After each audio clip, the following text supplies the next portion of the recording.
Boa noite a todos.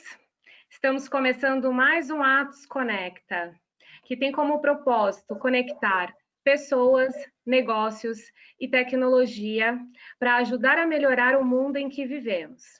Eu sou Líbia Ferreira, responsável por eventos, representante da Frente de Pretos dentro do programa de diversidade, e convido agora Carol Marx para dar início à nossa sessão. Hello, hello, hello! Tudo bem, Li? Boa noite. Carol, boa noite. Tá bom, super obrigada. Queria te agradecer por organizar esse webinar e principalmente por tudo que você está fazendo na Frente Preta da Atos. Tem sido um trabalho muito importante para a gente. Bom, gente, boa noite. Para quem não me conhece, eu sou Head de Marketing e Cultura aqui dentro da Atos e hoje a gente vai fazer um papo aberto sobre consciência negra. E para começar, eu queria chamar os nossos convidados para se apresentarem, que é a Fabiana, a Mel e o Wagner. Gente, é com vocês.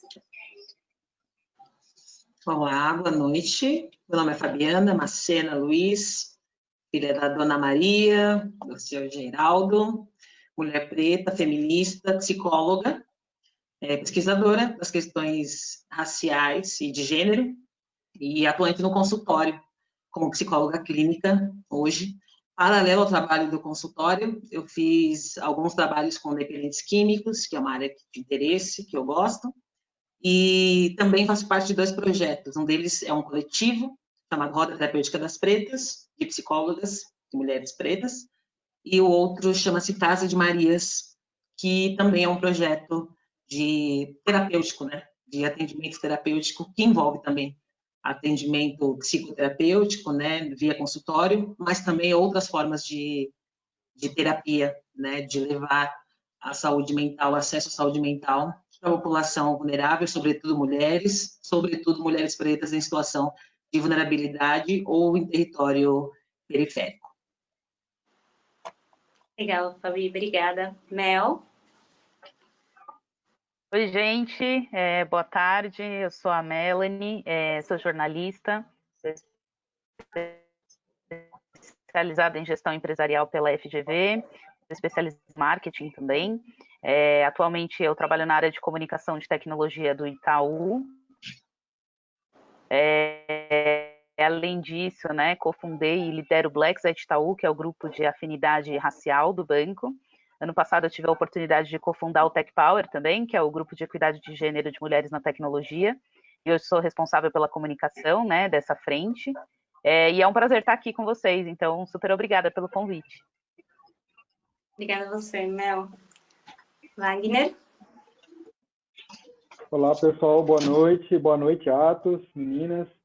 Meu nome é Wagner Cerqueira, eu sou profissional de marketing, quase fui colega de classe, então, da Mel, eu também estudei na GV, gestão empresarial, fiz o MBA lá.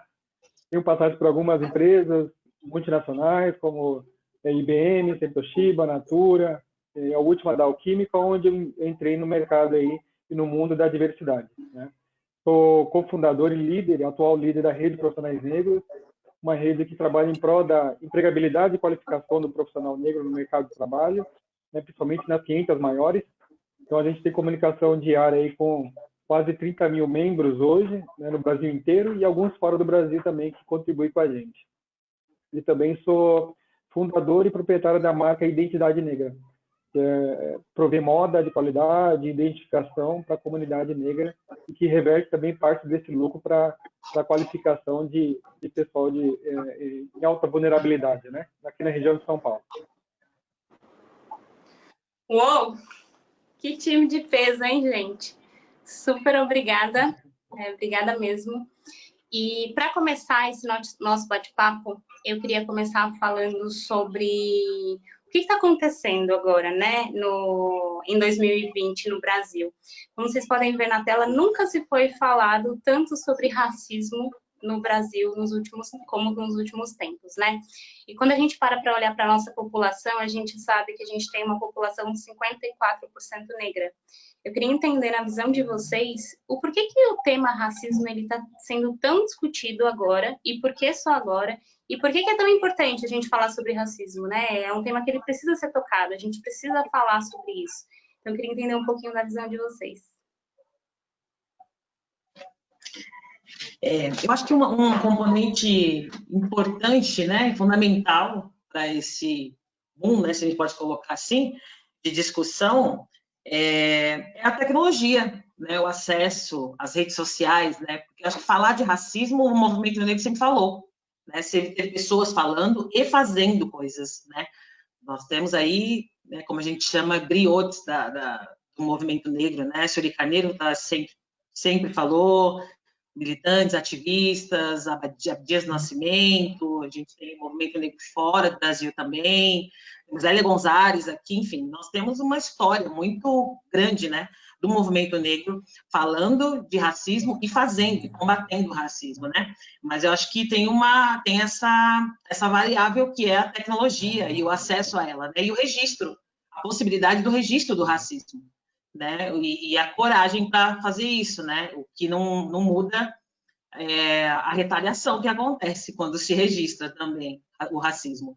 Mas eu acho que as possibilidades e a coragem, né? O sujeito, a pessoa negra se autorizar também a ter coragem de conseguir de registrar os casos de racismo, de registrar o racismo diário, cotidiano, né? Mas também, né, o racismo estrutural, que está na base de tudo e que fomenta todas as nuances do racismo, né? Então, acho que essa é um fator essencial, assim, fundamental, que afetou demais, que é a tecnologia e o acesso a esse registro, né, para poder divulgar, para mostrar, né, o que sempre aconteceu. Legal, legal. Mel, Wagner, vem comentar? Complementando aqui o que a Fabiana falou, acho que é importante dizer que, embora nos 2 últimos anos, e especificamente em 2020, a gente tenha toda essa repercussão, né? A gente tem aí uma ancestralidade que precisa ser bastante exaltada, reconhecida e valorizada, né? Então, a gente tem pessoas super importantes no movimento negro, como a Fabiana falou. Acho que aqui cabe ressaltar também o protagonismo das mulheres negras, né, desde sempre. Aqui vale fazer alguns highlights que nós somos 26% da população, 1/4, né, da população brasileira, e somos o grupo mais vulnerável, né? Então, de violência doméstica, feminicídio, violência física, fora as microagressões cotidianas. Cortou um pouco para mim, gente. Cortou para vocês? Cortou também. Uma travadinha. Também deu uma pausa. Voltou. Acho que está voltando. Mel?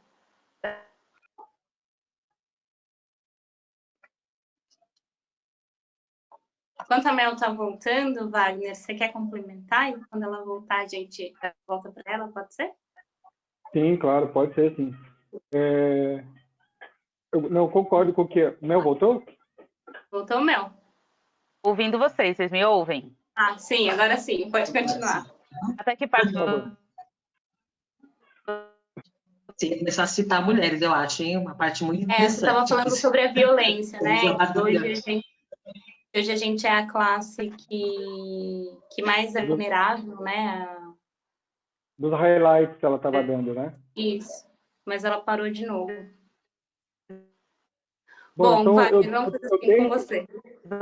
Tá bom. Desculpa. Eu vou tentar aqui e depois ela retorna. Não, concordo com o que a Fabi disse, né? Que a questão do racismo, exatamente. Da luta do racismo... A gente está na base, né, da pirâmide. Acho que a Mel voltou para concluir.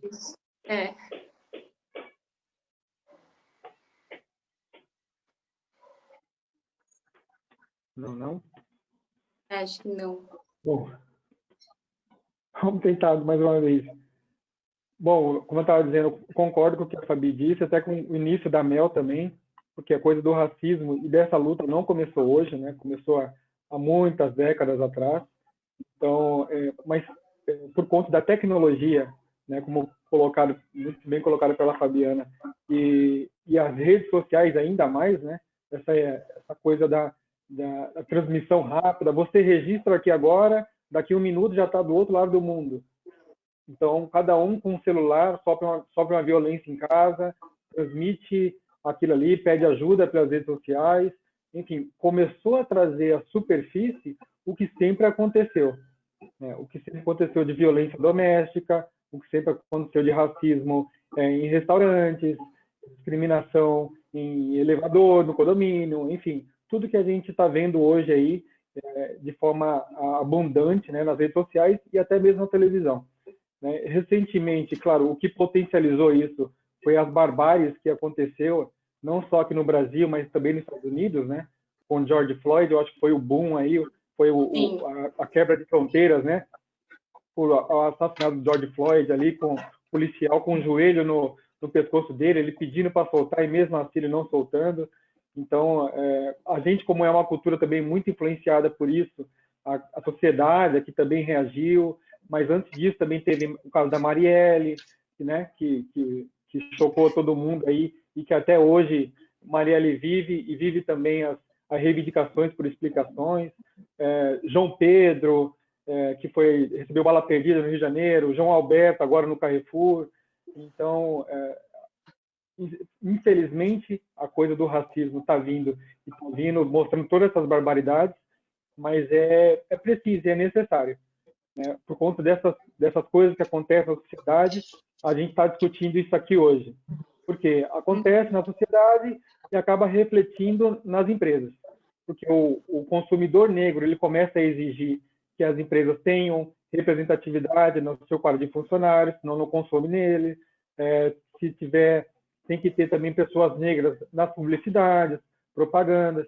Então, isso começa a reverberar como um todo, não na sociedade só, mas também nas empresas que fazem parte dela, no mercado corporativo, no mercado de consumo, e isso acaba trazendo, entre aspas, benefícios que já deveriam deveriam ser coisas comuns, né, de ter essa representatividade, porque nós somos mais de 50% da população brasileira e não éramos considerados, e ainda não é considerado nas estratégias das empresas, estratégias de marketing, estratégias de venda, tanto que são cometidas algumas gafes aí, como feita em alguns meses atrás, da Bombril, chamar uma esponjinha de crespinha, né? Um nome que faz referência ao nosso cabelo, né? A nossa cultura, enfim. Então, a sociedade, as empresas estão começando a se adaptar e isso é muito bom. É um movimento ainda muito devagar, né? Tá sendo ainda muito debatido, tem que ser inserido nas empresas, como está sendo inserido aqui na Atos. Eu até tenho que deixar meus parabéns aí pela iniciativa que vocês estão tendo, mas é isso mesmo, é de pouquinho em pouquinho vai colocando essa cultura e vai abrindo os olhos para todo mundo aí para essa questão que é super importante. E que bom que a gente está num momento de protagonismo digital, onde a gente consegue trazer também, né, esse tema à tona, que ele é um tema difícil, né, ele é um tema que muita gente evita, mas que a gente precisa trazer, né, a gente precisa falar, acho que é muito bom, né, que bom que isso está acontecendo agora, e que bom que eu acho que a quarentena, todo mundo em casa, também trouxe hoje essa força digital para a gente conseguir levar para todos os lugares, né, porque é isso que a Fabiana e a Mel falaram, né, isso já existe faz muito tempo, né, mas talvez poucas pessoas tinham essa visibilidade, por isso que quando a gente vê os estudos, parece que agora está se falando muito, né? Justamente por isso. Mel, voltou? Voltei, vocês me escutam bem? Sim, que bom ter você de volta. Tudo bom. Aqui você estava falando no momento dos... Desculpa. A conexão deu uma falha, mas tudo bem, estou de volta. Você estava no momento dos highlights. Você falou assim, eu quero trazer alguns highlights aqui, e daí começou a picotar. Eu acho que é importante dar o destaque, né, para os 26%, quase 27% de mulheres negras no Brasil, que a gente está na base da pirâmide, né, mas quando olha os cargos executivos que tomam decisões, que dirigem negócios, recrutam pessoas, movimentam, né, a economia nacional, nós não estamos lá. E quantas mulheres negras são responsáveis, chefes de família, né, com 5, 6 pessoas ali, tendo um poder criativo de tornar as coisas difíceis, o dividir para multiplicar, né? Então, eu venho bastante dessa realidade, e eu acho que vale aqui dar um destaque também para a nossa geração, né? Fabi, Wagner, que tem se posicionado cada vez mais, se exposto cada vez mais, para trazer uma pauta para dentro do mundo empresarial corporativo, né? O que há pouco tempo, 2, 3 anos atrás, isso não existia. Então, quando a gente começa a ver, como o Wagner falou, né, as sementinhas, a gente começa a germinar com mais força uns eventos do George Floyd, né, o menino João Pedro, e todos esses casos recentes que a mídia tem mostrado, mas o movimento, ele vem desde as bases escravocratas do Brasil. Então, a gente não veio para cá num transatlântico cruzeiro caribenho, né? Num cruzeiro de luxo. A gente veio num navio escravocrata, né? Então, chegar aqui do outro lado, chegar na América é uma sobrevivência, né?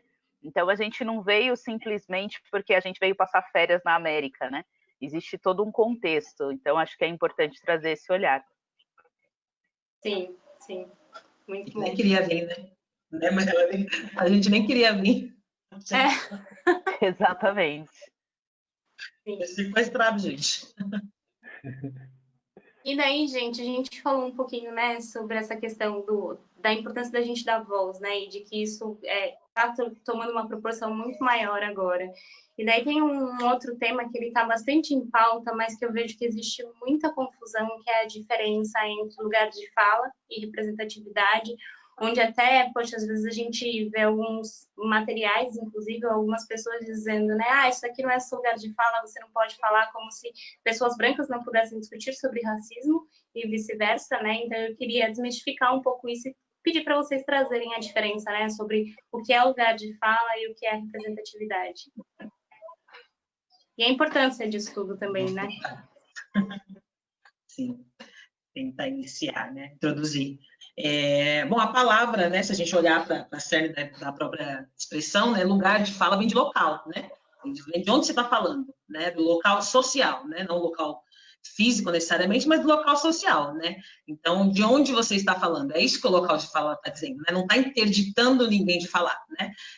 Mas geralmente quando esse argumento é usado, e aí é usado por quem se sente interditado. Geralmente quem se sente interditado é porque sempre teve costume de falar, sempre teve espaço para falar, né? E aí a gente está falando de um sistema, estou falando da branquitude no sentido sistêmico, né? Não estou individualizando, né? Talvez sim, quem se sentir, mas estou falando desse sistema, né? Da branquitude, né? E aí vem esse argumento de se sentir interditado, mas não é sobre isso, né? O local de fala é a possibilidade do protagonismo da fala, né? De quem vivencia um sofrimento, uma opressão, poder falar a partir da primeira pessoa, né? Então, assim como isso serve para todas as outras, eu não posso falar a partir da primeira pessoa sobre LGBTQIA-fobia, como se eu vivesse isso sendo uma pessoa heterossexual. Eu posso falar com uma pessoa heterossexual, dos privilégios que eu tenho, das preocupações que eu não tenho de andar na rua, ou de assumir alguma relação, das questões familiares que eu não tenho que enfrentar.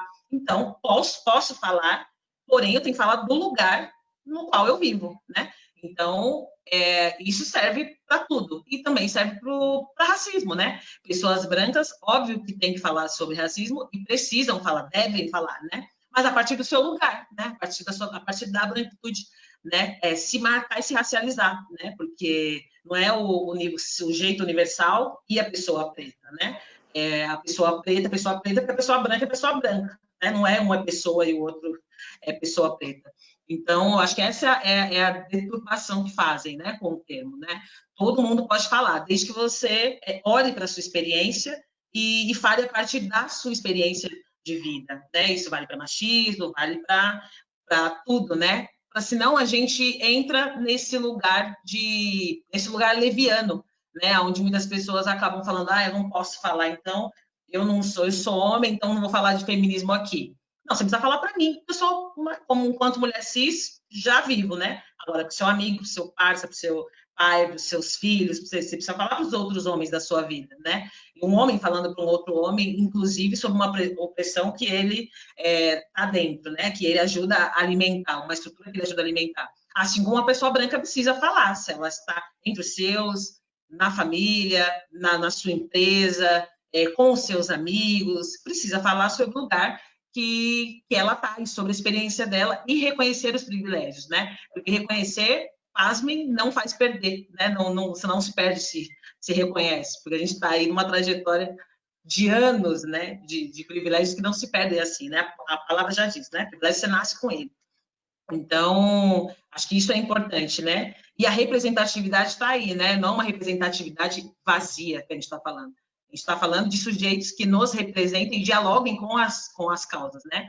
Porque senão a gente vai pegar um sujeito único para representar todo mundo e aí aquele único representando aquele grupo, tudo que ele fizer, né, ele vai ser responsável por aquele grupo. Se a gente fizer isso com a branquitude, nós temos aí sujeitos brancos na política ou em outros espaços, que se a gente pegar um só e considerar que aquele é o erro do grupo, né, não é toda a representatividade que a gente está falando, a gente está falando de uma representatividade que dialogue com aquilo que é importante de forma coletiva, né? Então, tem que tomar mais cuidado para não esvaziar também o termo representatividade.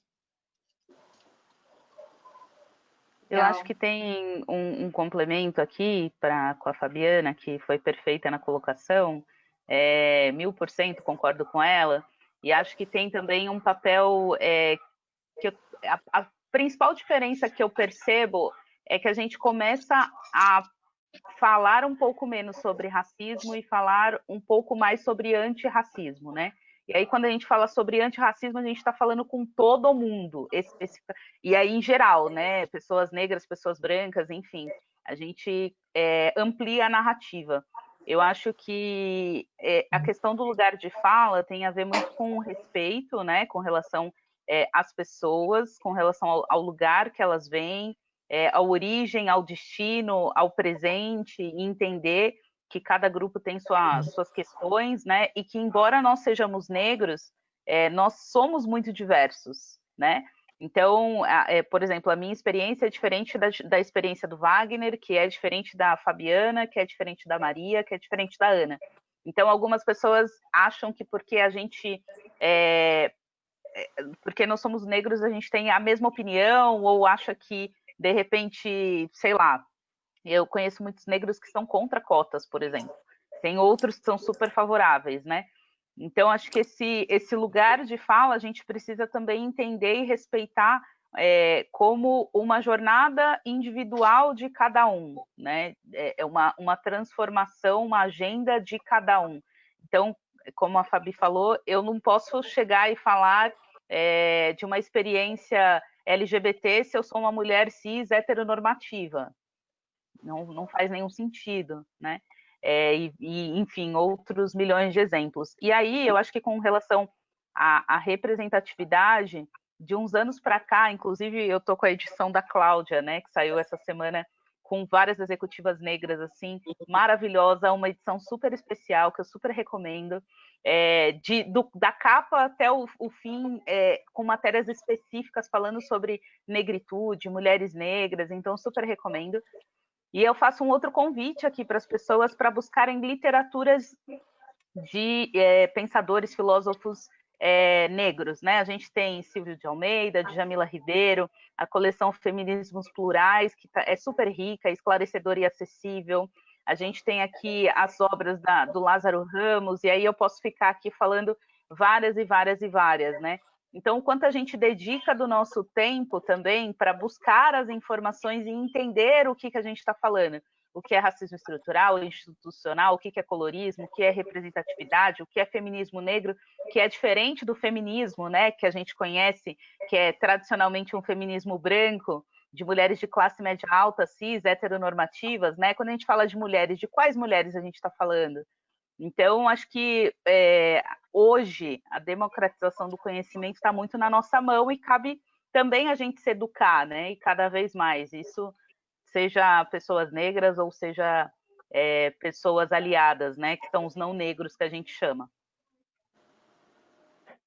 Eu recentemente eu fui convidado para fazer o mesmo bate-papo que a gente está fazendo aqui sobre preconceito, racismo, essa questão do negro, num cursinho de BH, né? Tudo pela web e tudo mais. E uma das pautas era para falar sobre a violência da mulher negra, o que ela sofria. Mas no debate só tinham homens, Eu falei, exatamente isso para ilustrar o que vocês acabaram de falar, sabe? Eu levantei a mão, eu acho que acabei com metade do webinar que aconteceu. Eu falei, gente, não era melhor ter uma mulher aqui para falar disso? Aí o professor olhou um para o outro, olhava para e falou, não, gente, é verdade, a gente não pensou nisso. Eu falei, gente, pelo amor de Deus. Se não conhece aí entre vocês, porque a maioria eram brancos, né? Se você não conhece vocês, pede ajuda para a gente. A gente tem mais de 30 mil mulheres, 30 mil pessoas na rede de profissionais negros e mulheres maravilhosas aí que têm super histórias para compartilhar e influenciar muita gente. Então, não só, eu até inverto um pouco, não só o lugar de fala, né, da mulher negra, do homem negro, mas também o lugar de escuta, né? O momento que, por exemplo, eu, homem, o momento que eu tenho que escutar. Como já foi sugerido vários debates, a gente fez eventos na rede de profissionais negros, onde as mulheres gostariam de debater a questão da mulher negra no mercado de trabalho, o que ela estava sofrendo, tudo. Queria que fosse exclusivo só para mulheres. Eu falei, ó, é importante que exista esse momento só entre vocês, mas na rede de profissionais negros, nesse momento, é importante também que os homens estejam aqui para ouvir o que vocês têm para falar. Porque eles precisam entender onde eles estão cometendo os erros deles, onde eles estão conflitando com o interesse deles e de vocês. Tem que entender como que ajudar, como abrir o caminho, qual o momento que ele tem que escutar, que ele tem realmente de colocar o machismo dele de lado, ficar quietinho e ouvir o que a mulher negra, executiva negra, profissional negra tem para compartilhar ali também. As ideias, as soluções que ela tem para oferecer, que muitas vezes é bem mais criativa, eu tenho que até concordar que muito homem aí. Legal, legal. E daí, gente, assim, falando de representatividade, né, e acho que já está bem claro aqui na nossa conversa de que as oportunidades não são iguais, né, para todo mundo. E tem um tema, né, que ele vai e volta todo janeiro e dezembro, todo julho e dezembro, né? Esse tema vai e volta, que é a discussão sobre cotas, né? E a gente até vê alguns discursos assim, mas se vocês estão lutando tanto pela equidade racial, o porquê que as cotas existem, né? Como se as cotas diferenciassem as pessoas pretas. Então, deixa eu pedir para vocês falarem um pouquinho do porquê que as cotas, elas são tão importantes, né? E o impacto que ela tem na vida das pessoas negras, né? E o quanto que isso é importante para a gente. Tentarei ser breve, né? Mas não garanto não ser provocativa, né? Porque a gente fica, quando a gente escuta essa pergunta, né? Eu sei. Né? Quando a gente escuta essa pergunta, geralmente os argumentos, né, mais vazios tendem a vir de pessoas que sequer leram o que significa cotas, né? O porquê da existência dela, né? Geralmente os argumentos mais rasos é que a pessoa sequer deu um Google e foi lá ver, né? O que significa.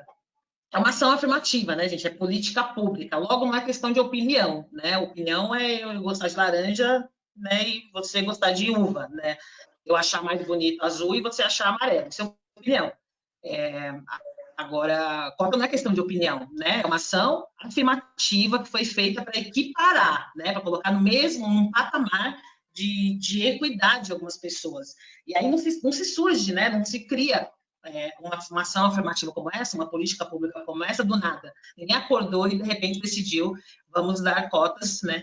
Colocar cotas nas universidades, né? Teve um estudo, né, de aproximadamente 10 anos, né, entendendo qual era o tempo que ia demorar para que estudantes chegassem na universidade, estudantes negros, né, chegassem na universidade na mesma quantidade que estudantes brancos, né?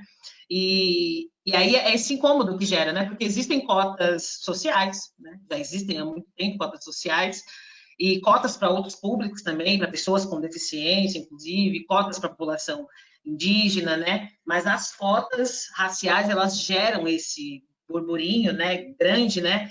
Eu suponho, né, uma das hipóteses para mim é porque nós somos uma parcela muito grande da população, né? E aí imagina se ver, né, na universidade na mesma quantidade, olhar para o lado e se ver na mesma quantidade, coisa que ainda não acontece, mas que já gera um incômodo. Quando a gente fala de cotas, tem uma literatura vasta no Google, né? E aí acho que é importante também, para quem tem interesse e quer argumentar, eu preciso, pelo minimamente, ler sobre aquilo que eu quero argumentar.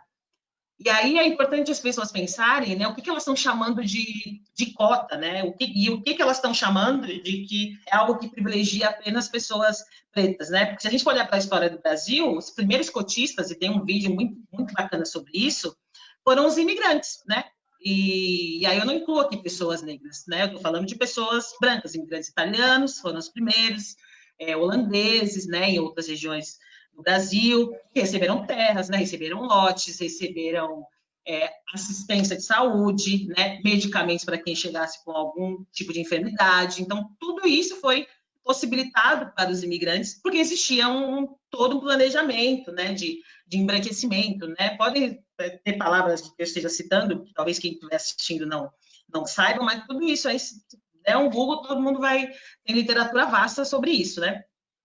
Para não falar que eu não estou indicando nenhuma leitura sobre, tem um livro do Petrônio Domingues chamado Uma História Não Contada, né, que conta a história do pós-abolição, finalzinho da escravatura e do pós-abolição aqui em São Paulo, inclusive, né, e é bem interessante. Então, o que a gente está questionando, né? Que privilégio é esse, ou que as pessoas acreditam que seja privilégio, que estão questionando, né?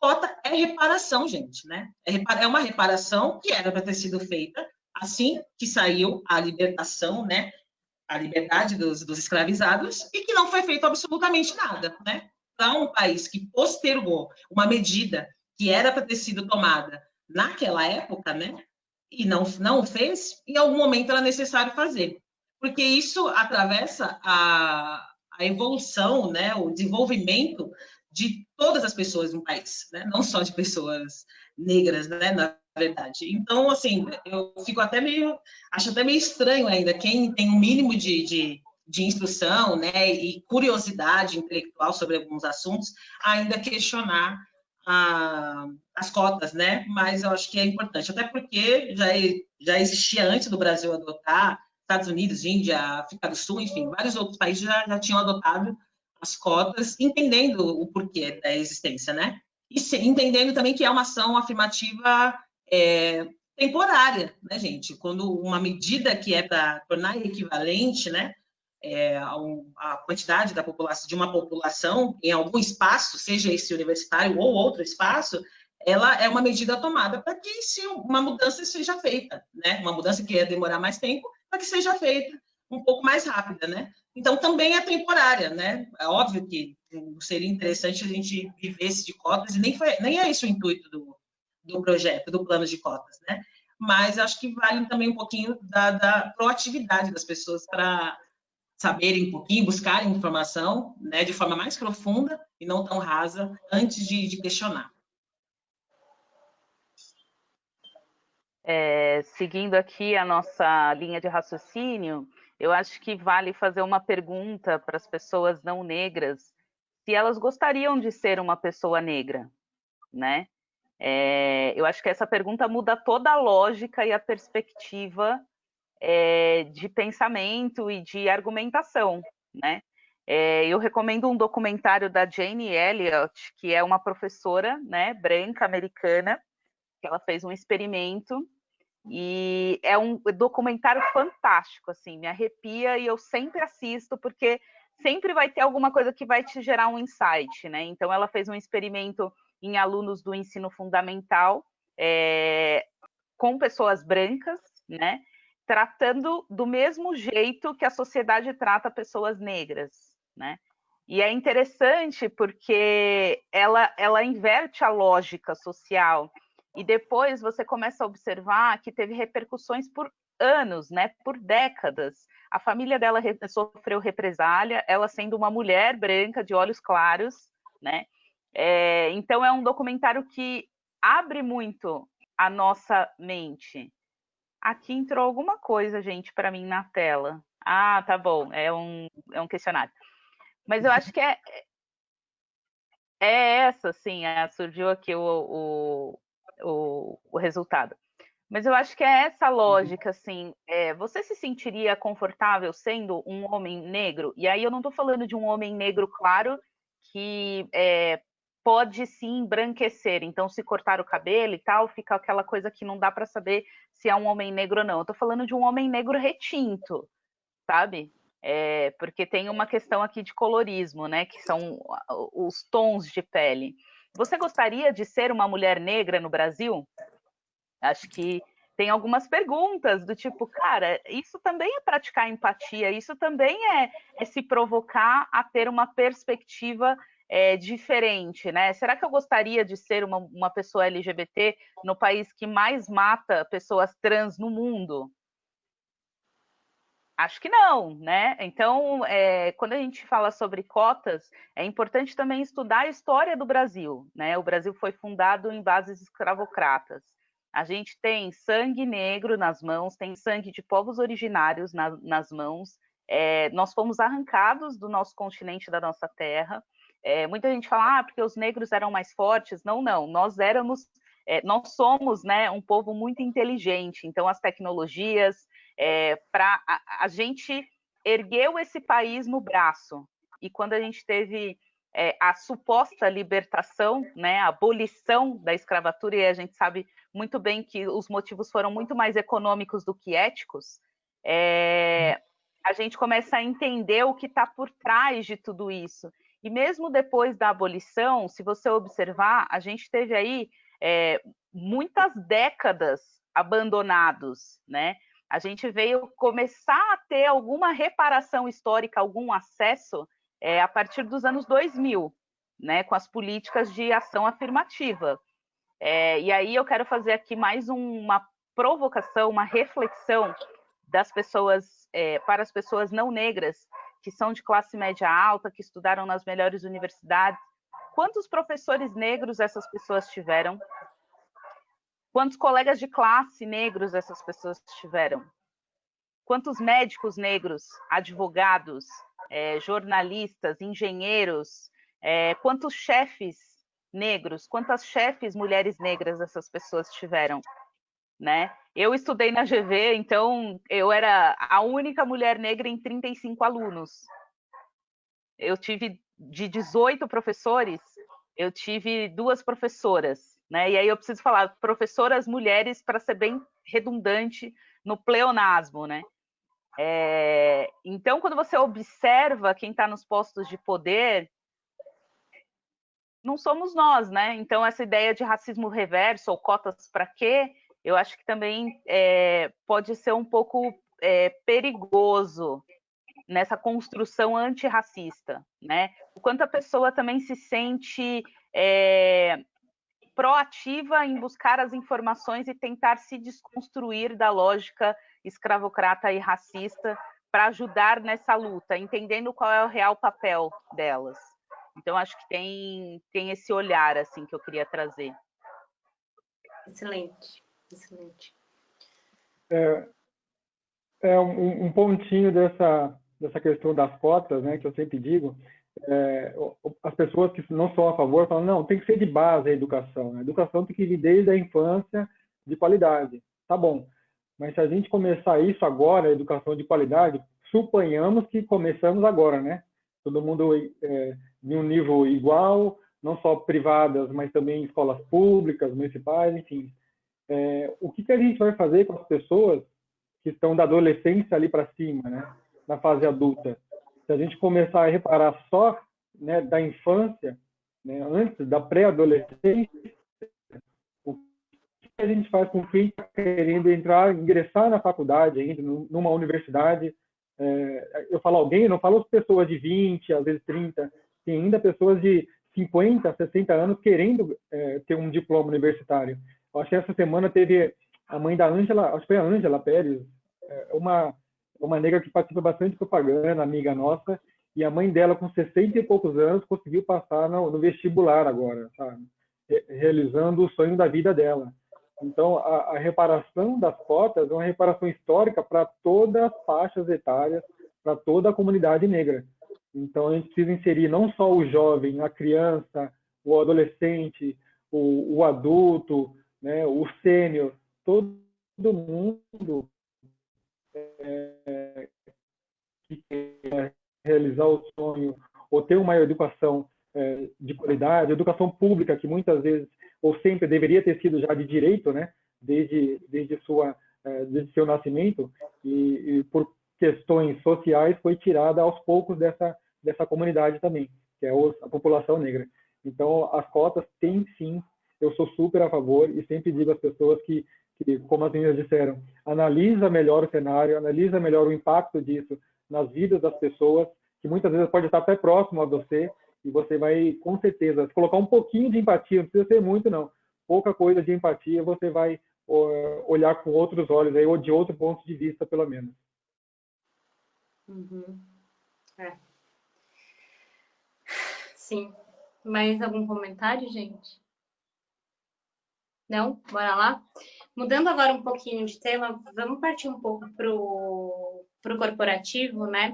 E eu queria saber, na visão de vocês, como que vocês acham que as empresas elas devem se preparar pro tema diversidade, mas em especial para trazer mais diversidade negra para dentro da empresa, e ouvir um pouco da experiência de vocês e também até aproveitando um pouco da experiência da Fabiana para a gente falar um pouquinho de saúde mental, né, que é muito importante nesse processo todo.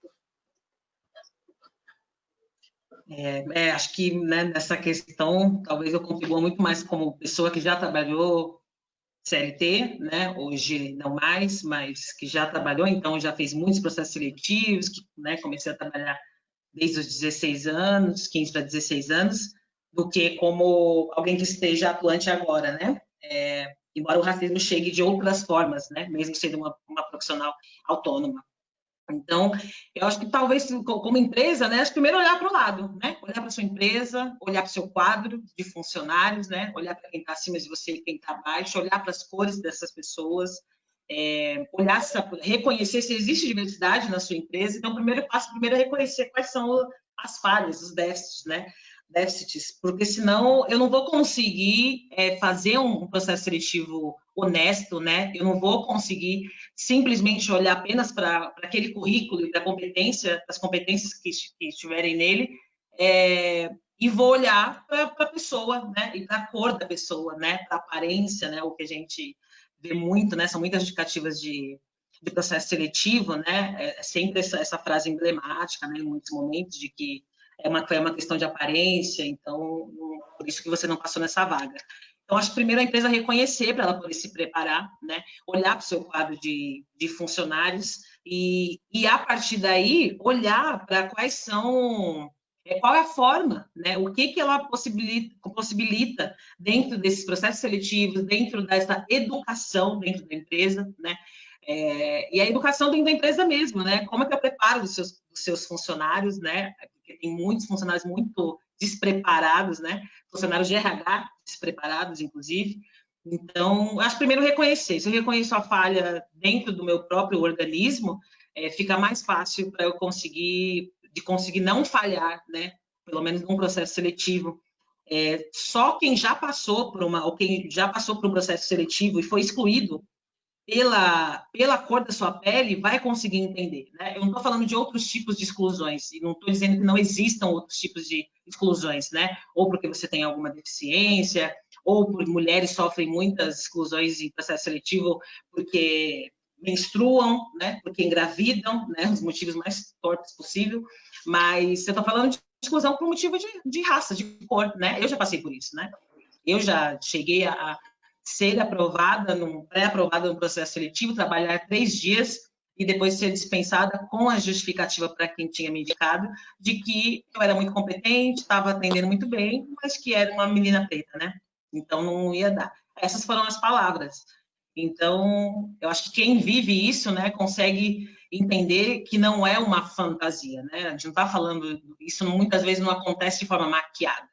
Né? Acontece de forma explícita mesmo, o racismo acontece de forma explícita.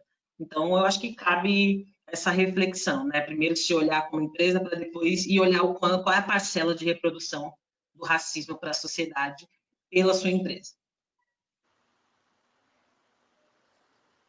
Nessa linha do que a Fabi está falando, né, de se reconhecer e entender que a maioria das empresas são majoritariamente brancas, são espaços brancos, né? Acho que é importante ter essa clareza. Bom, acho que trazendo aqui um pouco da minha experiência, né? Eu sempre acompanhei as questões raciais ao longo da minha vida, sempre estive atenta às questões raciais, mas o meu ativismo, ele começou há mais ou menos 3 anos atrás, dentro de um ambiente corporativo, majoritariamente branco, masculino, heteronormativo, cis, classe média alta, né? Então, a gente tem muitas variáveis aí. E eu, como uma mulher negra, comecei a perceber que existiam questões que são muito semelhantes, né? E que não acontecem somente em uma empresa, acontecem com outras pessoas em outras empresas. Então, trazendo um pouco da experiência do Blacks, né? O Blacks Itaú é um grupo de afinidade racial dentro do banco. A gente tem executivos liderando, né? Executivas negras liderando, Roberta na área do atacado, a Sandra no varejo, a Daniela Bernal na área trabalhista. Temos gerentes, temos alguns coordenadores. Eu ainda estou analista, então divido com alguns outros pontos focais, né, responsáveis pelos pilares de carreira, comunicação, eu sou a responsável, tem letramento racial e também tem a questão de parcerias. E aí, em 2018, com o apoio da área de pessoas, a gente se juntou para validar ali a Semana de Diversidade Racial. Eu convidei alguns colegas, a área de pessoas convidou outras pessoas negras também, e aí a gente começou a observar que existiam situações que eram muito semelhantes, né? Eu na área de tecnologia, uma outra pessoa no jurídico, outra na rede comercial, outra, enfim, diversas áreas, mas que as situações eram muito semelhantes. E a partir daí a gente entendeu que precisava ter um grupo para a gente discutir essas questões e endereçar as questões. Então, acho que o primeiro ponto é a legitimidade dos colaboradores negros em protagonizarem a pauta. E também a empresa ceder o espaço e a área de pessoas apoiar esse processo de empoderamento, de aquilombamento, né? Eu acho que esse é um ponto importante. O segundo ponto, nessa minha jornada aí, eu estou entrando no 4º ano, né? De 2017, 2018 para cá, é a questão do engajamento da liderança. Se a liderança não estiver engajada em entender o valor da diversidade e inovação para os negócios, considerando que 56% da população é negra, né? Segundo o Instituto Locomotiva, a gente movimenta mais de R$1 trilhão no ano. Se a gente fosse um país, a gente estava tranquilamente entre os 20 países mais ricos, né? Se não entenderem que a gente está fazendo um produto para uma população que é majoritariamente negra e você não tem essa representatividade no seu board, vai ficar difícil você entrar no cliente, né?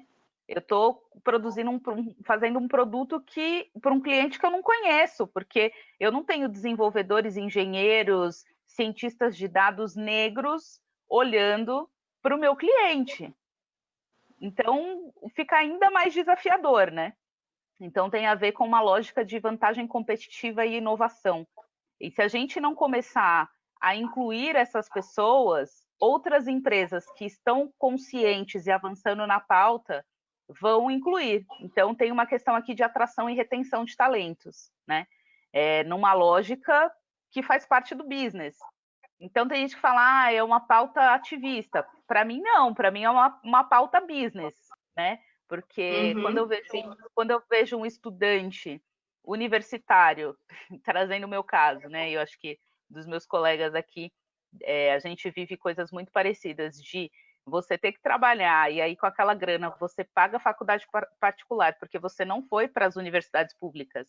Além disso, você precisa pagar aluguel, você precisa comer, você precisa vestir, você precisa se divertir, você precisa comprar remédio. E aí, aquela grana que já é curta, você faz multiplicar para sobreviver aos 30 dias, né, do mês até o próximo 5º dia útil. Então, a nossa capacidade criativa de resolução de problemas é muito grande, e a gente está sempre com um sorriso no rosto, né? Otimista. Então, em alguns feedbacks anteriores da minha carreira, eu ouvi que eu deveria ser mais resiliente. E aí, tipo, hoje, com 30 anos, eu olho para trás e eu falo, cara, eu sou uma mulher negra.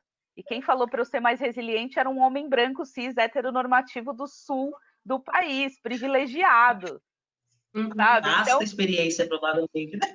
Exato, vasta experiência. Exato. Então, assim, quando você começa a entender as microagressões cotidianas, você começa a conectar as coisas. Então, por que eu estou falando tudo isso? Tem o engajamento da liderança com claro combate a vieses inconscientes, com políticas claras, diretivas, com metas, objetivos muito claros do que se quer fazer, de quais são os reais problemas do que se quer fazer e como a gente vai chegar lá, fica muito difícil, porque quem tem a caneta na mão para fazer a mudança, para assinar o cheque, são pessoas não negras, homens não negros. Eles realmente estão comprometidos com a causa antirracista? Vão assinar o cheque porque fica difícil a gente lutar por uma causa sem budget, por exemplo. Você tem budget para bancar o plano de atração e retenção de talentos negros, para você efetivamente promover aquilo dentro da sua empresa como uma iniciativa, um projeto, né? É um projeto como todos os outros, se você tirar a paixão, né? E olhar numa ótica pragmática, é um projeto. E o quanto você vai valorizar e incentivar esse projeto? Sim, fato.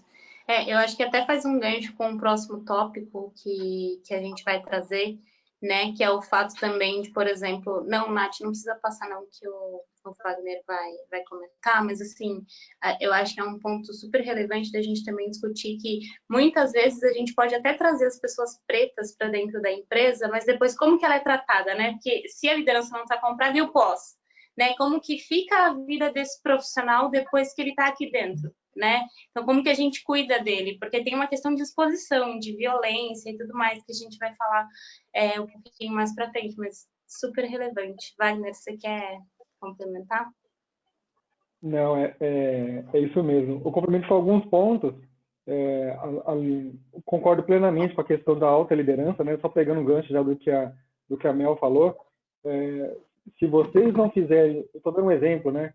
A Atos, a Carol, a Lídia, a Natália, começou esse trabalho, estão começando, né? Em conjunto com outros profissionais, a fazer esse trabalho de discussão dentro da empresa, mas se a alta liderança não estiver ali amparando esses profissionais, né, dando o aval para algumas ações, porque discutir é uma coisa, mas discutir e agir é a coisa mais eficiente, a coisa tem mais eficácia.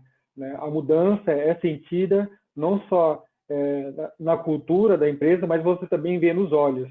Você vai olhar para o lado, você vai ver outro profissional negro, você vai ver um outro lá no fiscal, no financeiro, na liderança, coordenador, um gerente aqui, outro ali. Então, a gente vai começando a tornar o ambiente mais diverso. A gente está falando aqui da questão racial, claro, mas isso acontece também com LGBTQI, com deficientes físicos. Então, até às vezes alguma liderança fala, pô, RH, precisa ser mais diversa essa empresa, né? Precisa mais de diversidade. Olha você líder para a tua equipe, né? Para o teu time. Vê se o teu time é diverso como você solicita para o RH. Porque a decisão final ali, querendo ou não, é tua, né? É tua do líder. Não adianta o RH trazer todos os profissionais diversos, atendendo, né? O que ele aprendeu de diversidade no mercado, nas escolas, e o líder não dá o aval, fala, não, eu quero esse profissional. Eu acredito nesse, eu aposto nesse, pode trazer para a minha equipe, a gente vai incluir ele e acolher ele muito bem aqui. Né? Então, a média, a baixa, média e alta liderança tem sempre que estar envolvida e sempre estar trabalhando isso com as suas equipes. Uma provocação também que eu faço para as empresas hoje, quando eu vou prestar algum suporte, é eliminar processos de indicação de candidatos. Eu não sei se a Atos tem, mas algumas empresas maiores até bonificam quando um profissional indica um colega, um amigo para ir trabalhar nessa empresa. Pô, se a empresa o ambiente é todo completo de homens brancos, mulheres brancas, se ele for indicar algum candidato, vai ser alguém do círculo de amizade deles. E naturalmente vai ser uma pessoa branca da universidade de primeira linha que ele fez, ou que ele estudou fora do Brasil, enfim. Então, eliminar esse processo, você já começa a quebrar esse paradigma, começa a quebrar esse muro aí de, querendo ou não, um muro de preconceito. Você acaba inviabilizando a chegada de pessoas, de candidatos diversos na empresa, né? Uma coisa Sim. também que o RH pode fazer é abrir processos, não só para faculdades de primeira linha, mas também você encontra muito profissional qualificado, candidato muito qualificado nas ditas, né, faculdades de segunda linha ou faculdades intermediárias. Então, parar de procurar só FGV, FAAP, ESPM. Marketing tem que ser lá na ESPM. Não, pode ser aqui na Uniítalo, na João Dias, pode ser na Objetivo, pode ser em outros lugares, na Zumbi dos Palmares. Você vai encontrar muita gente muito bem qualificada, muito criativa. Tá? Engajando, uma questão até agora, o Carrefour está colocando na atuação deles agora, né, depois do que aconteceu, é engajar não só o interno, mas toda a parceria e fornecedores deles. Hoje as empresas, para fazer assinar um contrato, dependendo da área que for, a empresa exige ISO 2001, ISO 14000 para questões ambientais. Não precisa esperar criar um selo, né, de ISO diversidade, mas exija do teu parceiro, tá, a gente está aqui, a gente vai assinar esse contrato aqui agora. Mas me fala por que nessa mesa aqui não tem nenhuma líder mulher conversando com a gente? Como que é a tua estrutura? Mostra para gente como que vocês trabalham a questão de diversidade no teu ambiente. Sabe? A partir disso, uma empresa, uma grande empresa deve ter no mínimo ali, sei lá, 100 fornecedores, mais 200 parceiros. Olha a magnitude que a coisa vai tomando e vai capilarizando a questão da diversidade.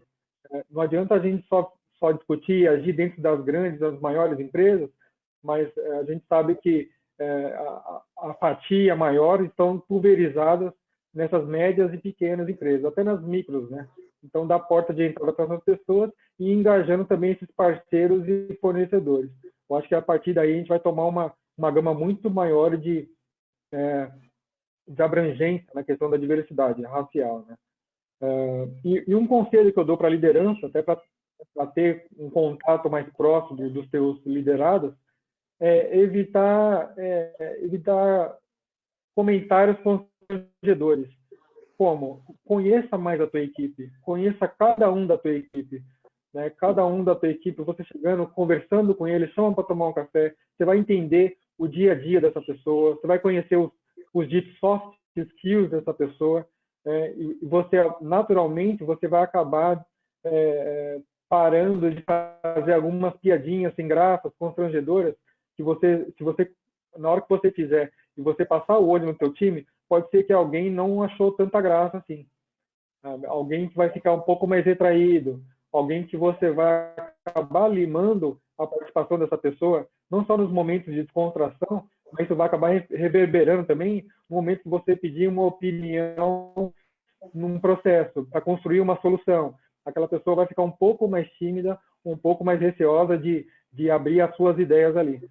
Então, evitar Não, até comentários que mesmo pode se transformar desanimada, em né? constrangedores. Exato.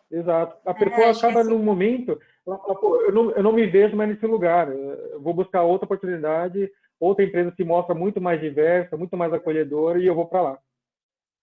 porque querendo ou não, é uma questão de violência, né? Que a gente precisa tomar cuidado, né? E que precisa ser Exato. pensado, muito bem pensado, né? Eu queria fazer um complemento aqui aos conselhos que o Wagner passou para a liderança, que é com relação à jornada do colaborador negro dentro da empresa, né? Então a gente fala muito de atração, atração, recrutamento, seleção, mas a gente esquece de quem já está lá dentro, né? E aí você está olhando para a carreira dessas pessoas, quanto tempo essas pessoas estão no mesmo cargo?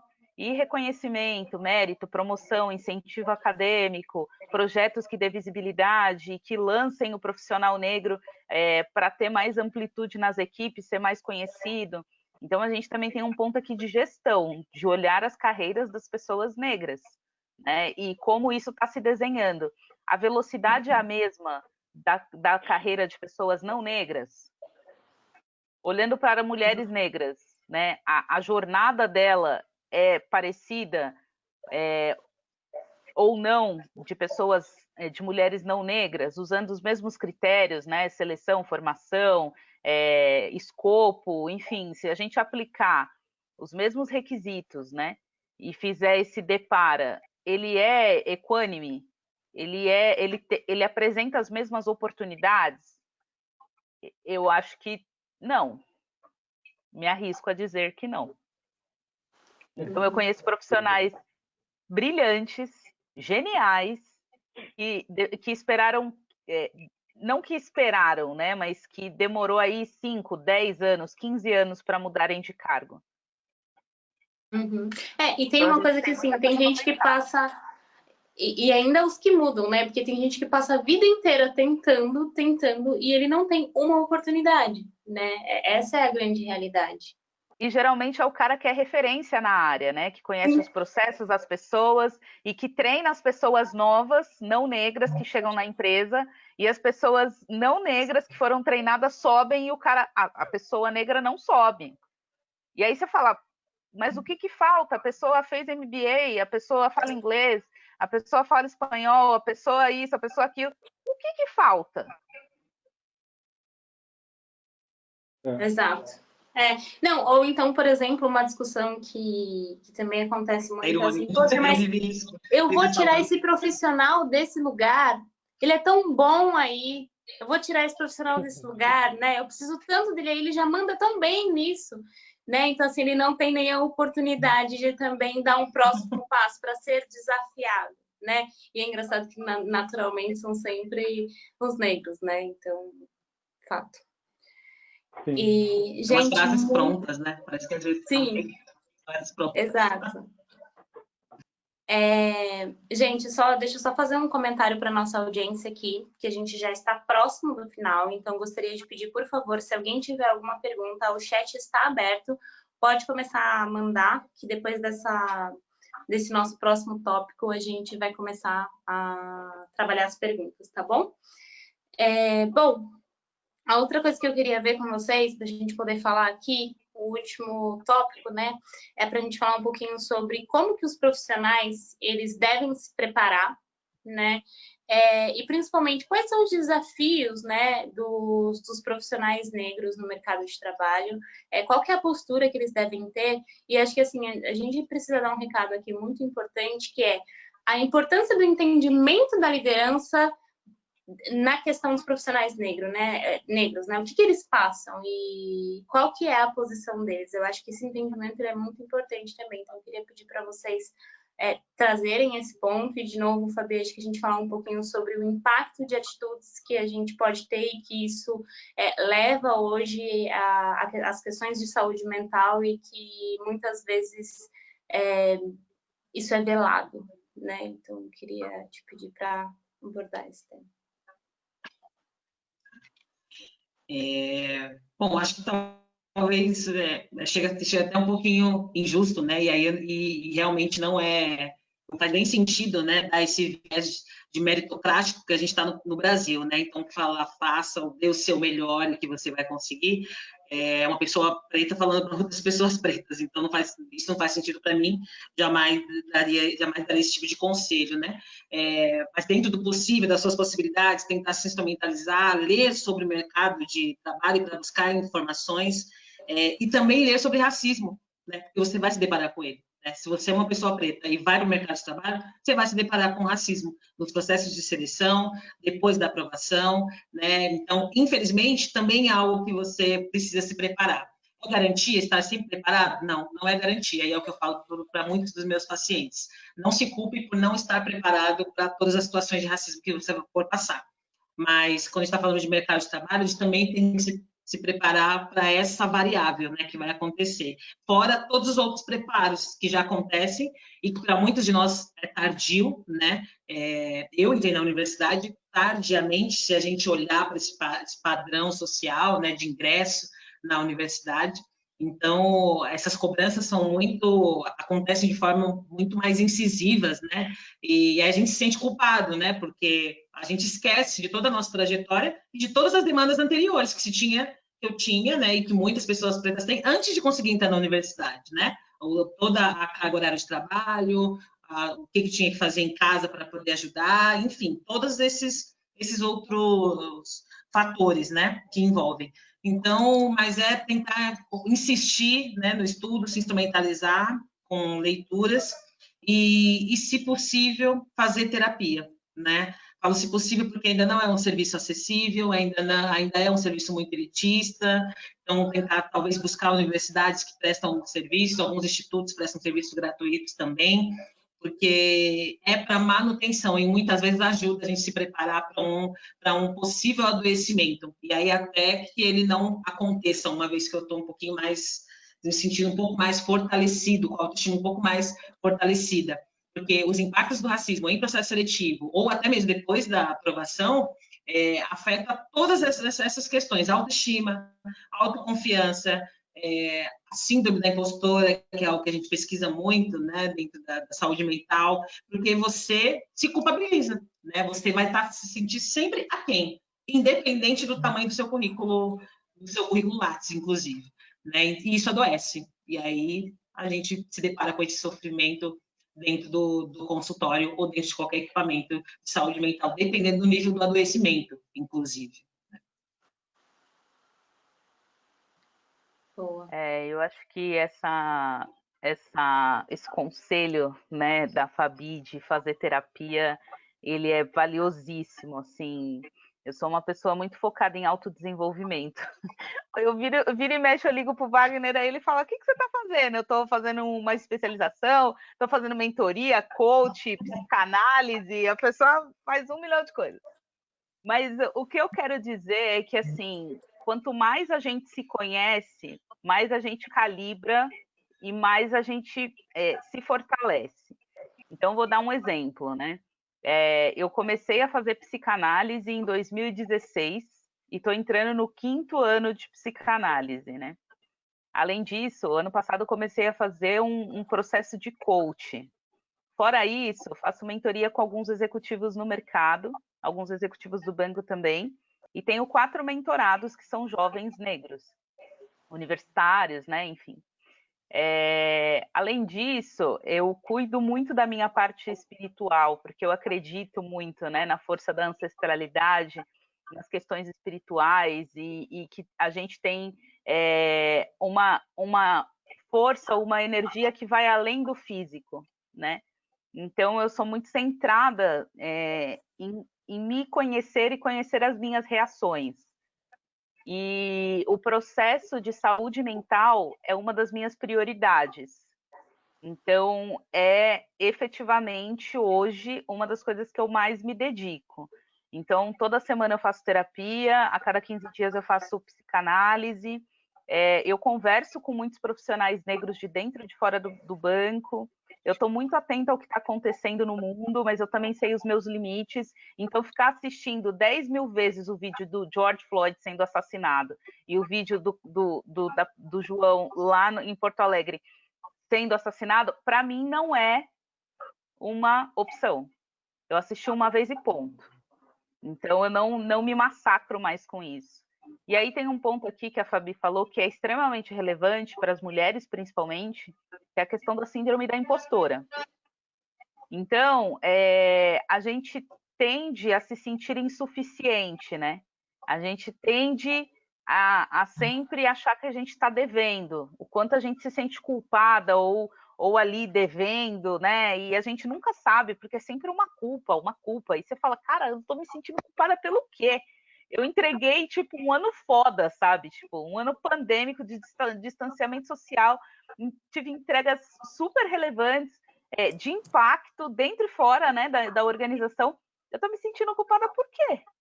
Sabe? Não faz sentido. Então, o quanto a gente também está atento a essas ciladas. E, na realidade, não são nossas, né? A gente está dentro de um contexto, e esse contexto, inclusive contexto corporativo, tem muitos desafios que você precisa entender e se adequar ao processo, à estrutura e como as coisas funcionam. Então, para mim, a chave é sempre autoconhecimento. Depende de outras pessoas, tem fatores externos? Tem. mas eu comecei a entender que inteligência emocional é o fator-chave para eu tomar decisões assertivas, que são importantes para mim e para minha carreira. Então, autoconhecimento para mim é super importante. Boa, boa. Vamos lá, Wagner, você quer complementar mais? Vamos. Do que os profissionais negros, pretos, né, devem se preparar e quais os desafios, eu acho que os desafios eles já conhecem muitos deles, né, se não todos, né, não só sociais, mas também desafios aí na questão acadêmica, por onde que ele, pelo menos onde ele vai percorrer, né, e onde a gente vai encontrar pedras no caminho. Qualificados, eu digo até pela rede de profissionais negros, que a gente tem quase 30 mil pessoas e a gente recebe um currículo melhor que o outro, sabe? Então, tem meninas que falam 4 idiomas, tem graduação disso, daquilo, pós-graduada. Você fala, meu Deus do céu, onde que eu estava que eu não estudei tudo isso também, sabe? Você encontra pessoas maravilhosas, profissionais maravilhosos. A Mel também encontrei nesse caminho aí, e é um exemplo dessas meninas maravilhosas que eu cito aqui. Super bem qualificada. Existe essa questão dos profissionais negros se cobrarem o dobro, né? Eles já são cobrados na estrutura da empresa, eles são cobrados em dobro e ele se cobra, alta cobrança, né? E a família cobra para que ele dê certo também. Então, o cara, ele já vem com a casca grossa, sabe? Uma antiga líder minha falou, pô, mas por esse salário aqui, vou ter que te arrancar o couro. Eu falei, não, você vai arrancar outra coisa, que o couro já arrancaram lá atrás, já. Sabe? Já estou trabalhando desde cedo, já tenho tudo que você me chamou aqui, porque eu estou preparado para estar aqui. Aqui eu já, com certeza, não preciso provar mais nada, porque o que você me der para fazer, eu vou executar da melhor forma. Então, super bem qualificados e preparados para qualquer desafio que qualquer empresa pode dar aí, né? Só precisa ter um pontapé inicial e uma oportunidade. Uma coisa interessante que eu digo também a respeito de como se preparar, ou como estar ali mais preparado ainda, não só o candidato negro, mas também o RH. Sabe? O candidato negro, claro, ele tem que se mostrar, ele tem coisas que ele não sabe demonstrar ainda. Ele leva o currículo dele, ele fala, eu sou formado, eu falo inglês, espanhol e isso. Tá, mas mostra o que você tem soft skill em você, sabe, da tua trajetória, da tua jornada, que vai fazer um diferencial ali nessa hora, nesse processo seletivo. Eu dou um exemplo aqui de alguém, eu moro no Capão Redondo, sou nascido e moro aqui no Capão Redondo, né? A vida inteira aqui. Ainda a violência, claro, não é como nos anos 80, 90, mas de manhã, às 6 horas da manhã, quem pega ônibus, não só aqui, mas na periferia, não fica mais no ponto de ônibus. Fica no portão, espera o ônibus vir lá embaixo, aí vai pro ponto. Porque se ficar no ponto de ônibus, vai assaltar ele. Então, cara, até o quão resiliente ele tem que ser para sair de casa, não ser assaltado, não perder o ônibus, pegar o metrô cheio, fazer baldeação com o trem, pegar outro ônibus até a Berrine e chegar na empresa, bom dia, gente, bom dia, olá, tudo bom? E chegar lindo, sabe? Mesmo a roupa um pouco amassada de trem lotado, mas ele ainda chega lindo e chega disposto a trabalhar. Só isso daí, se ele demonstrar resiliência, o que é resiliência? É contar essa jornada dele, da casa dele até o processo seletivo, da casa dele, já foi contratado, até o momento que ele vai trabalhar. E também o RH começar a ver essas coisas, sabe? Não ficar no quadradinho, engessado, nas questões sempre perguntadas, sabe? Onde você estuda? Me conta um ponto positivo, negativo, sabe? Isso claro, tem que existir processo, tem que cumprir processo, cumpra o processo. Mas também olha o que ele vai trazer de diferente para essa estrutura, o que ele vai trazer de diferente para esse ambiente. Então, resiliência, pessoal, para alguém de periferia, eu acho que não deve nem ser perguntado, né, dessa maneira. Trabalhar sob pressão é pleonasmo. Trabalhar, ele fala, você consegue trabalhar sob pressão? Eu já respondi, não, eu vivo sob pressão. Vivo assim. Não sabe de onde eu vim, né? Eu vivo sob pressão constante, sabe? Eu sou a única Vivo aposta da assim. minha família. Eu sou a única pessoa que tem graduação. Eu sou a única pessoa que conseguiu fazer MBA. A única pessoa que conseguiu fazer um intercâmbio. Você acha que quando as pessoas olham para alguém com um olhar de, nossa, quem daqui vai dar certo? Já projeta nessa pessoa, sabe?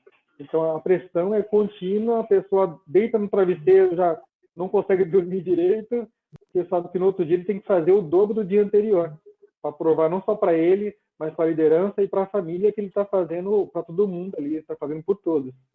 Né? Então abrir os olhinhos ali, o RH, o entrevistador, ter esse olhar para essas nuances, né, do dia a dia desse profissional, que ele vai perceber que, pô, eu estou precisando realmente de uma pessoa assim, uma pessoa proativa, resiliente, que não vai aceitar um não na frente de um cliente, ele vai atrás, ele vai voltar, ele vai né, se requalificar. Então, esse cara não vai desistir. Né? Se desistir é porque Vai outra se empresa vai desafiar, vir né? aqui e levar ele embora. Ele vai se desafiar. E esse profissional é o profissional de alto valor no mercado. É como a Mel mostrou aí, mas ela tem uma capinha vermelha nas costas. É o profissional negro, é o super-homem. É o que o mercado inteiro quer, sabe? Então, as empresas falam, eu quero um profissional hiperqualificado. Vai ter hiperqualificado, mas o preço dele também é muito, muito alto. Ele é um profissional super bem qualificado. Né? Mas se você pagar, você vai ver que você vai ter o melhor. Mas olha, não sou só E eu a que tenho última coisa capa, não. O Wagner também tem, Fabi, eu tenho a certeza que Fabiana tem, também, né? Carol, a galera tem uma capa aí Exato. bem pesada. O mercado tem Eu que já pagar conversei para E a algumas nós, vezes com gente a tá? tem que líder. estender a mão Pagar para trazer contente. mais gente com a gente, né? Exato, exato, exatamente. E é isso aí que eu deixo para essa questão de preparo, desafio, não só de uma parte, mas também da outra, né? O RH rever seus processos, a liderança, quando faz um perfil de um candidato, se não tem alguma coisa ali que está inviabilizando a chegada de um profissional negro, alguma barreira. Então, ter esse olhar minucioso nos processos, né? Desde a liderança, RH, até a porta, consultores, enfim, está todo mundo atento para essas nuances aí que podem inviabilizar a chegada de um profissional desse. Sim, muito bom. Gente, seguinte, a gente está com o prazo super apertado, com o tempo aqui, o papo tá maravilhoso, nossa, eu queria ficar mais 1 hora aqui, mas eu já vou passar para as perguntas, porque a Lívia me chamou aqui, nós recebemos mais de 10 perguntas. Lívia, queria te chamar de volta para você trazer as perguntas aqui para a mesa, por favor. Bom, que bate-papo rico, né, gente? Muito obrigada por tantas colaborações de vocês, mas vamos às perguntas, que o tempo está curto. Como reagir a uma situação de racismo sendo uma pessoa branca e sendo uma pessoa preta? Vou fazer um 2 em 1 aqui para vocês já responderem, que o time está bem curtinho. Qual a importância de uma pessoa, de uma pessoa em cargo de liderança discutir sobre o tema? Eita, tá. Bom, vou falar da primeira, então, né? Como profissional da saúde mental, né? Vou repetir aqui o que eu falo para os meus pacientes. Não tem como você estar preparado para uma situação de racismo, porque acontece muito de se sentir culpado ou de ter feito algo, ou de não ter feito, ou de como deveria ter reagido, como pessoa preta, né? Então, primeiro, não se cobre ter uma reação pronta, não tem uma cartilha, por mais que a gente viva essa violência consecutivamente todos os dias, não significa que tenha uma cartilha pronta para saber como agir, né? E o fato de uma pessoa branca, né, testemunhar uma situação de racismo, a cor dela não muda. Então, na verdade, ela precisa também se manifestar, né, nessa situação. Se ela tiver o mínimo de empatia, ela vai também sentir a injustiça que está acontecendo ali, mesmo sendo uma pessoa branca, e vai agir em prol de ou de filmar, ou de servir de testemunha, ou enfim, né, e não simplesmente de ficar no seu lugar só porque não é a pessoa que está sendo diretamente atingida pela violência. Só uma correção aqui, gente, não é discutir, mas se posicionar sobre o tema. na segunda pergunta. Correção. Tá, como que a liderança tem que se posicionar sobre o racismo? Exato. Eu acho que tem um ponto aqui importante do papel da liderança. O fato de você liderar pelo exemplo, né? A questão de ser um líder coach, que eu acho que tem uma diferença sutil entre ser chefe e líder, né? Líderes inspiram, líderes promovem mudanças, promovem reflexões, ele está ali junto com o time. Então, acho que também cabe aqui repensar qual é o papel da liderança, qual é o líder que você quer ser. Você quer ser a referência, né? Porque combater o racismo é uma questão ética, antes de mais nada. Então, além de ser um bom profissional, você, em tese, deveria ser uma boa pessoa também, né? Então, a gente está falando de gestão de pessoas, de liderar pessoas. E a gente tem muitos comportamentos que têm vieses inconscientes. Então, você precisa minimamente estar atento a piadas machistas, sexistas, homofóbicas, classistas, racistas, transfóbicas, homofóbicas.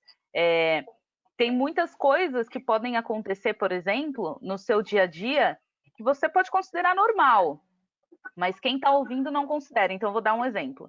Recentemente, eu soube de um caso de uma equipe que é majoritariamente masculina, e aí recebeu uma colaboradora, uma mulher, e aí o gestor falou que não poderia a incluir no grupo do WhatsApp porque lá tinha pornografia. E era um grupo profissional. Então, a minha primeira reflexão é, se é um grupo profissional corporativo para falar de trabalho, a gente tem um ponto aqui de que esse assunto é inapropriado para o espaço, certo? O segundo ponto é que, qual que é o papel desse líder em mitigar esse comportamento e corrigir? Porque ele precisa promover um ambiente saudável para qualquer pessoa, né? E ali, quantos homens será que não curte esse tipo de coisa, que também está ali seguindo um viés de grupo para não destoar do comportamento do grupo? Então, o que ele, enquanto líder, deveria fazer para corrigir? E o terceiro ponto de que, então não vou ter pessoas diversas no meu time, porque o meu time está com uma conduta inadequada. Qual é o sentido disso, sabe? Então, quando você vai na causa raiz do problema, não faz nenhum sentido. Então, acho que o líder precisa estar atento ao que é certo e o que é errado e corrigir, né? Acho que é isso. Uhum. A questão do líder falar de racismo, falar dessas questões, é super importante, não só para a equipe inteira, para o time dele todo, mas para ele como profissional também. Ele vai ser um líder muito, muito bem visto dentro da empresa, vai atrair os profissionais da empresa, porque a gente sabe que tem aquelas realocações internas, né? Vai chegar um momento que as pessoas vão querer todo trabalhar na equipe da Carol. Por que todo mundo quer trabalhar com a Carol? O RH vai começar a entender a liderança. O que acontece? Quem é a Carol? Traz a Carol aqui, vamos falar. A Carol começa a ser a referência da empresa inteira, não só para a alta liderança, mas para todos os liderados ali. Então, é importante não só para o time dele se sentir à vontade, como eu disse anteriormente, né? Se sentir à vontade com o tema, se sentir à vontade como parte, né, pertencente realmente daquele time, mas também para ele como profissional. Ele só tem a ganhar com isso. Né? E como uma pessoa reagir perante a uma ação de racismo, alguma coisa do tipo, a Fabi foi cirúrgica nisso. Né? A gente não sabe como reagir. Às vezes a gente chega em casa e a gente fala, nossa, aconteceu tudo aquilo e eu não fiz nada. Sabe? Eu não me posicionei. Mas no momento você vai falar, não, realmente, tá errado o que você falou, por conta disso, vai se posicionar de forma, claro, educada, até porque você está dentro de uma corporação, você está sob políticas. Uma coisa que até eu digo nas minhas palestras, não adianta a gente ficar romantizando esse assunto. Né? É um assunto importante, mas vamos deixar o romance do lado e tratar como ele deve ser tratado. Não só a pessoa saber como ela deve se portar perante o racismo, mas como a empresa vai tratar essa ação de racismo. Se esse profissional levar até a liderança, como que a empresa vai tratar isso? O momento que a diversidade impacta no negócio. E muitas vezes na minha andada por aí, sempre é o negócio que ganha. Porque o cara pode ser preconceituoso, racista, mas ele traz resultado. Ah, então deixa ele aí, gente, deixa ele aí, porque ele não vai, senão se tirar ele daqui, o número vai cair um pouquinho. Então, como a liderança, a empresa vai se preparar para lidar com essas situações, né? Se a empresa tem sei lá, um hotline, algum número sigiloso que uma pessoa pode chegar em casa e reportar esse racismo que ele sofreu. Então, existem algumas ações que a empresa pode fazer para ele não precisar entrar num conflito naquele momento, mas que possa levar conhecimento de todos posteriormente. Wagner, deixa eu pegar um gancho aqui rapidinho, você falando de começo, de rede de profissionais. Que conselho você daria para os nãos que a gente leva ou pode levar por ser preto, para quem está começando a trajetória profissional? O conselho para os não que a gente recebe? Isso. E acho que como lidar com isso, parte, né? Como lidar, enfim. Porque até acho que o não, ele também mexe com a autoestima, né?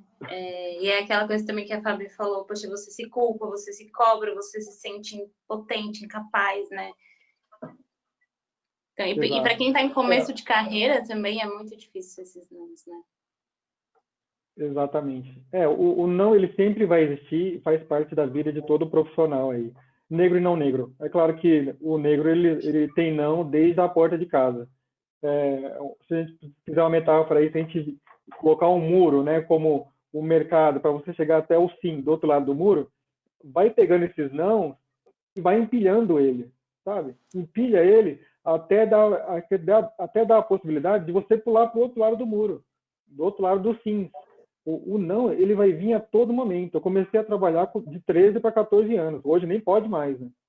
Mas o que eu recebia de não, sabe? Eu com 14 anos vestido um terno do meu irmão, esse é um caso até que pode ilustrar isso daqui. Eu vesti o terno do meu irmão, parecia o terno do Didi Mocó, com ombreira aqui, no menino de 14 anos e um rapaz de 35.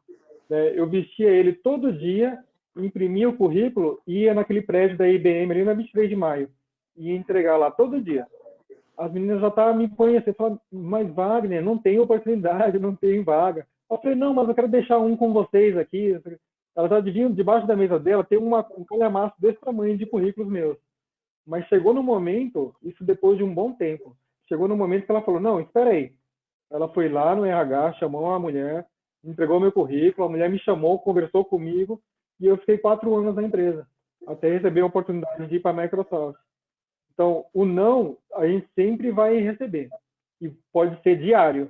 Isso dependendo da tua atitude. Se você receber um não hoje e amanhã ficar em casa, você não vai receber nenhum não, nenhum sim.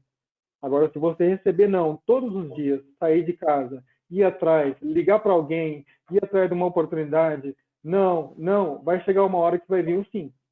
Né? Então, não se assuste com o primeiro não, mas também não se assuste com o 100º, 58º não.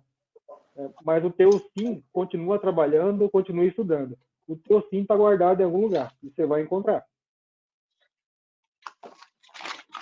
Obrigada, Wagner. Agora a Carol tem um recadinho especial, né? A gente precisa encerrar, né? Infelizmente, que já deu o nosso horário aqui.